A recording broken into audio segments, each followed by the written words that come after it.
சொல்வார், ஒரு மடமாதும் ஒருவனுமாகி இன்ப சுகந்தரும் அன்பு கலந்து உணர்வு கலங்க ஒழுகி எழுந்து ஊரு சுரோனித மீது கலந்து பனியில் ஒரு பாதி சிறுதுளி மாது பண்டியில் வந்து புகுந்து திரண்டு பவழ மரும்ப கமடமிதென்று பார்வை மெய் வாய் செவி கால் கைகள் என்று உருவமுமாகி உயிர் வளர் மாதம் ஒன்பதொடொன்றும் நிறைந்து மடந்தை உதர மகன்று புவியில் விழுந்து யோகமும் வாரமும் நாளும் மறிந்து மதிமடவார்கள் அரவணையாடை வந்து தவழ்ந்து கவிழ்ந்து நடந்து மடமையில் கொங்கை அமுதமறிந்து ஓரறி வீரறி வாகி வளர்ந்து ஒளிநகை ஊற இதழ் மடவார்கள்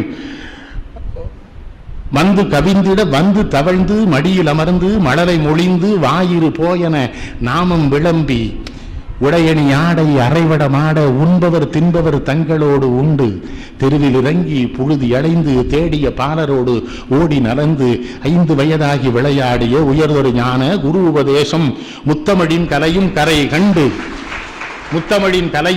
கரை கண்டு வளர்வரை என்ன பலரும் இளம்ப வாழ்வது நாறு பிராயம் வளர்ந்து மணிமுடி கோதி 60 நீல வண்டி தண்டிடை குண்டை புனைந்து மணிபொன் இலங்கு அணிகள் புனைந்து மாமை மதனஸ்வரூபன் இவனன மோக மங்கையர் கண்டு மருண்டு வெருண்டு வரிவழி கொண்டு சுழிய எரிந்து மாமையில் போல் அவர் போவது கண்டு மனது பொறாமல் அவர் பிறகோடி மங்கள செங்கல சந்திதழ் கொங்கை மருவ மயங்கி இதழமுதுண்டு தேடிய மாமுதல் சேர வழங்கி ஒரு முதலாகி முதுபொருளாய் இருந்த தனங்களும் வம்பில் இழந்து மதன சுகந்தன விதனமிதென்று வாலிப கோலமும் வேறு பிழைந்து வளமையும் மாறி இளமையும் மாறி வன்பல் விழுந்திரு கண்கள் இருண்டு வயது முதிர்ந்து நரைதரை வந்து வாத விரோத குரோதமடைந்து செங்கையினோர் தடியுமாகிய வருவது போவது எனும் ஒரு முதுகூனுடை மந்தி எனும்படி குந்தி நடந்து மதியமிழந்து செவிதிமிர் வந்து வாயறியாது விடாது மொழிந்து துயில் வெறுமேறும் இருமல் பொறாது தொண்டையும் நெஞ்சும்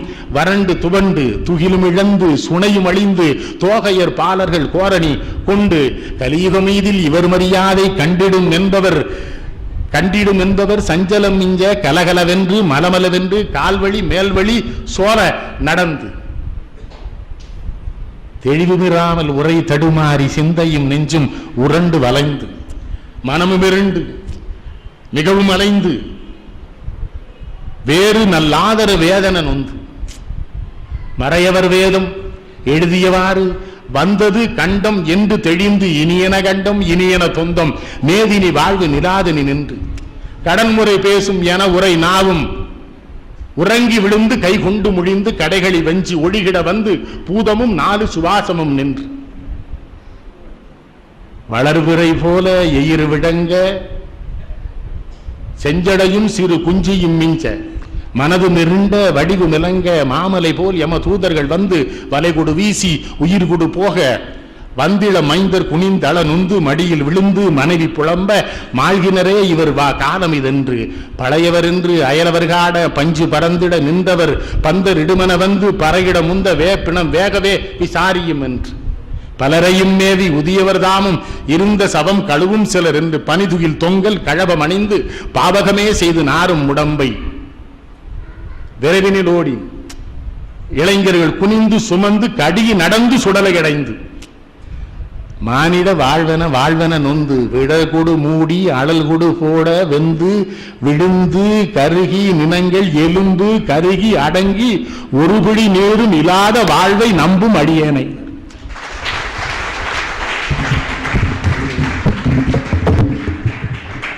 இந்த பாட்டை நீங்க தெளிவா புரிஞ்சுக்கணும்னா பட்டணத்தாரில் சவுந்தரராஜன் பாடின ரெக்கார்டை கேளு. அபார ஞாபக சக்தி மட்டும் இல்லை, அதில் அவ்வளவு தத்துவம் இருக்கு. இந்த கரு உயிர்த்ததிலிருந்து மயானக்கரை வரைக்கும் இந்த வாழ்க்கையே அடக்கி இருக்கிற பாட்டு இது. இவர் ஒருத்தர் தான் இந்த தமிழ்நாட்டில் சொல்ல முடியும். நான் இப்பெல்லாம் என்ன நினைப்பேன் தெரியுமா, ஒவ்வொரு நாளும் இறை வழிபாட்டின் போது இறைவன்கிட்ட கேட்கறது, எப்பா அந்த என்னை எடுத்துக்கிற வர நாக்கு தடுமாறாம தமிழை கடைசி வரை தமிழரிடம் பேசுகிற வாய்ப்பை நீ எனக்கு தந்துரு, எனக்கு வேற ஒண்ணு வேணாப்பா, சொத்து சுகம் வேணாம். இதன் மூலமா தான் எனக்கு அண்ணன் செல்வகணபதி கிடைச்சார். இது மூலமா தான் ஐயா லட்சுமணவாயா பார்க்க அவங்களை கருமுத்து கண்ணனோட அவங்க கூட எல்லாம் மேடையில் உட்கார தகுதி நமக்கு உண்டா, இறைவன் தந்திருக்கான்னா. இதுக்கு கோவப்படுறான் ஐயா. பட்டிமன்றத்தில் கேள்வி கேட்காதேங்கிறானே, நான் நடுவர், நான் இப்போ பிரணமாவாயா உட்கார்ந்துருக்குது. அவன் சொல்கிறான் ஒரு 2 மணி நேரம் தான் சவமாக ஈரிய, கேள்வி கேட்காதேங்கிறான். கம்பராமாயணமா பாடலை படிச்சுட்டு வந்து சொல்லுங்கிறேன், சொல்லக்கூடாதா? 2 வரியை சொல்லிட்டு, ஆகவே நடுவர் அவர்களேன்னா அந்த அடுத்த 2 வரியை சொல்லுங்களேன்னா தங்களுக்கு தெரியாததாங்கிறான்.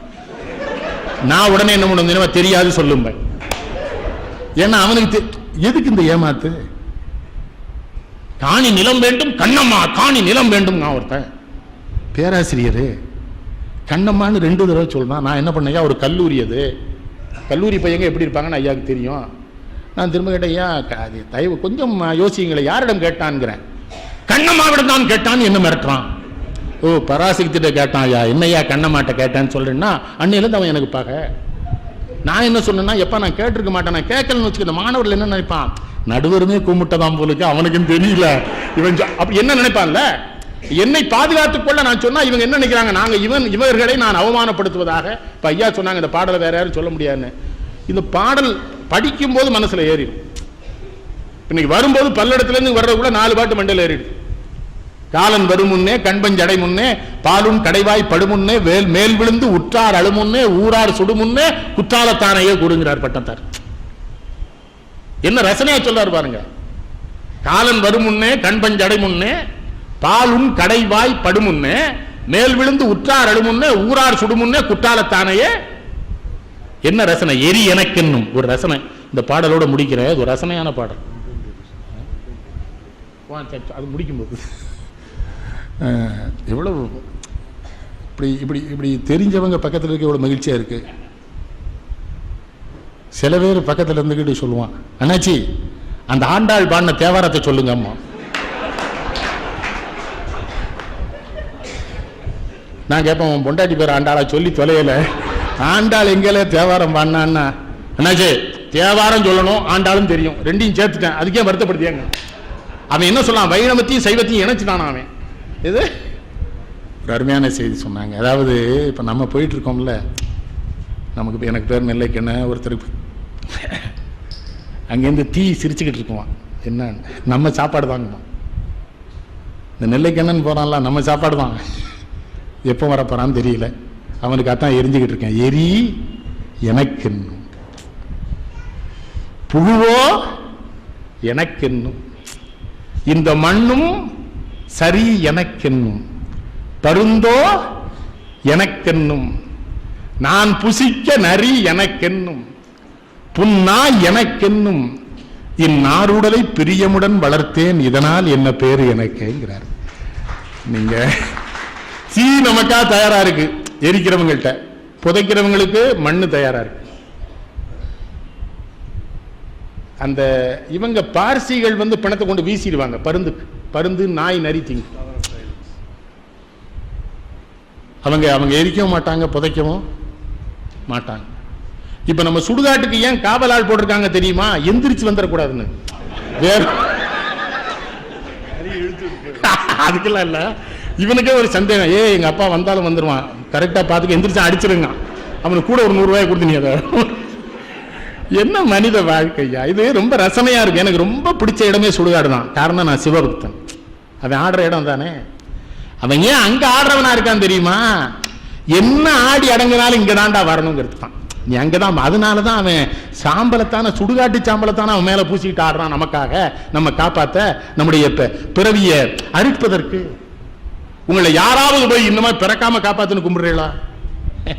இந்த மருமகனை கொஞ்சம் சரி பண்ணுங்க சாமி, அங்க போய் அவருக்கு தான் ஜோலியோ மருமகனை சரி பண்றது. மருமகளை இன்னொன்னு சொல்றீங்க, யாரையும் நீங்க உருவாக்கிற முடியாது, உருவாக்கிற முடியாது நம்ம.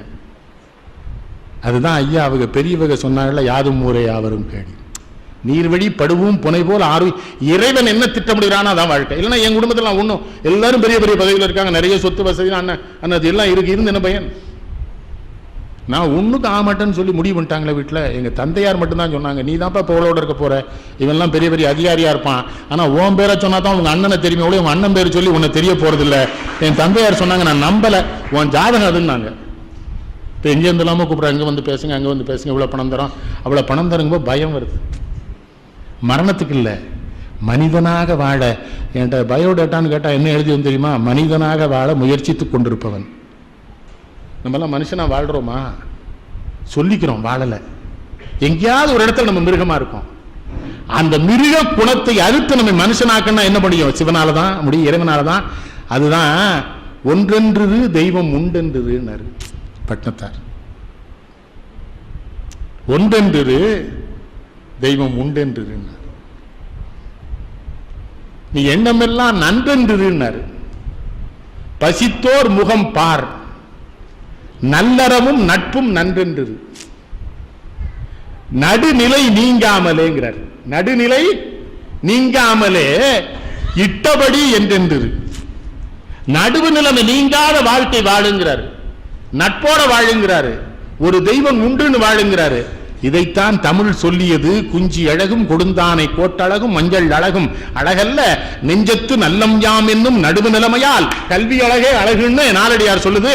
ஒருத்தன் கல்வி கற்றிருக்கிறான், அதுக்கு அடையாளம் என்ன தெரியுமா? நெஞ்சத்துல நடுவு நிலைமை தவறாம எவன் இருக்கிறானோ அவன் தான் கல்வி கற்றவன் என்று நாலடியார் சொல்றது. அவர் சொல்றாரு, நடுவு நிலைமை தவறாமல் உள்ளபடி உனக்கென்று மனமே உனக்கு உபதேசம் இதேன்னார். அதான் உங்களுக்கு சொல்ற, ஒன்றென்று தெய்வம் உண்டென்று.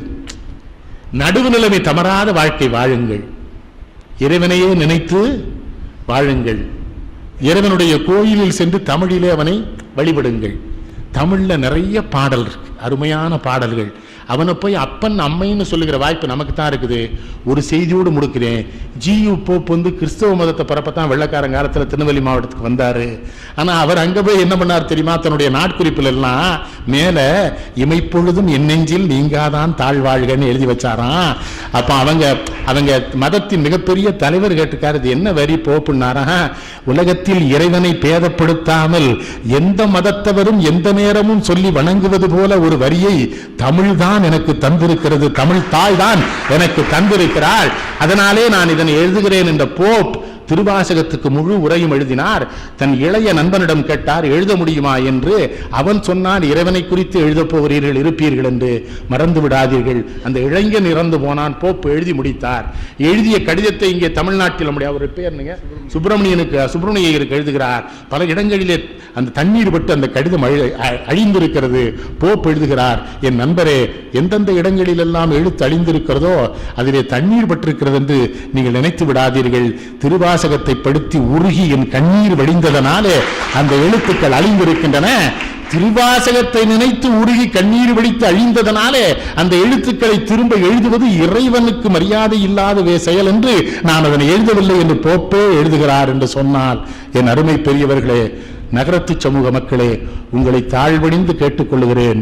உங்கள் இல்லங்களிலிருந்து தமிழ் மீண்டும் உயிர் தெழுந்து தமிழ்நாட்டிலே வலம் வருவதற்கு ஐயா லட்சுமணனை போன்ற, கருமுத்து கண்ணனை போன்ற இவர்கள் அத்தனை பேருடைய உதவியும் பெற்று தமிழை காப்பாற்றுகிற, தமிழர் சமயத்தை காப்பாற்றுகிற, தமிழர் கோவில்களை காப்பாற்றுகிற உங்கள் பரம்பரை பண்பை மீண்டும் உயிர்த்தெழச் செய்யுங்கள் என்று கேட்டு உங்கள் மத்தியிலிருந்து விடைபெறுகிறேன்.